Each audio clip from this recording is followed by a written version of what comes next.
Salam jumpa. Bagaimana kabar kalian? Kita akan belajar bahasa Indonesia pada pertemuan kali ini, yaitu tema 7. Kita akan bahas tentang benda, hewan, dan tanaman di sekitarku. Nah, kita belajar materinya dulu ya, tentang tempat hidup hewan. Hewan ada di darat, ada yang hidup di air. Nah, satu lagi, ada hewan yang hidupnya di dua tempat, yaitu di darat dan di air. Ini adalah beberapa contoh hewan yang hidupnya di darat. Ada beberapa yang bisa kalian kenali ya. Ada ayam, terus ada kelinci, ya, burung, apalagi? Oh, ada beruang. Ya, banyak ya. Sekarang contoh hewan yang hidupnya di air.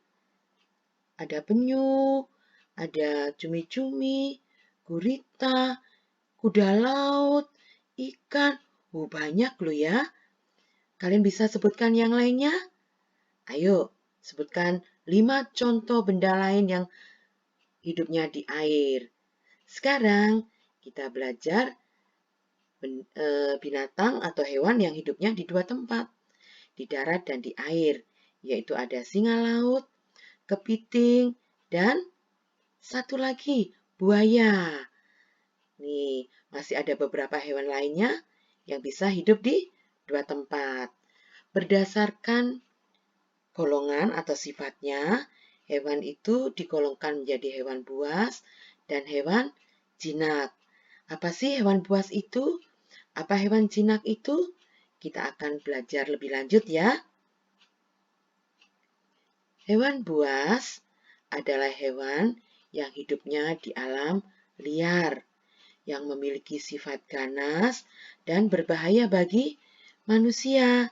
Jadi kita tidak boleh sembarangan memelihara hewan yang digolongkan ke dalam hewan yang buas, karena sangat berbahaya ya. Ini beberapa contoh hewan yang termasuk hewan yang buas. Kebanyakan hewan ini makanannya daging. Ya, ada singa, ada shark atau hiu, ada buaya, ada harimau. Coba kalian sebutkan binatang apa saja. Nah, kalian udah tahu ya mana hewan buas? Sekarang kita akan belajar. Hewan jinak adalah hewan yang tidak berbahaya bagi manusia dan dapat dijadikan hewan peliharaan. Bahkan bisa tinggal di rumah bersama kita. Bisa jadi binatang kesayangan ya.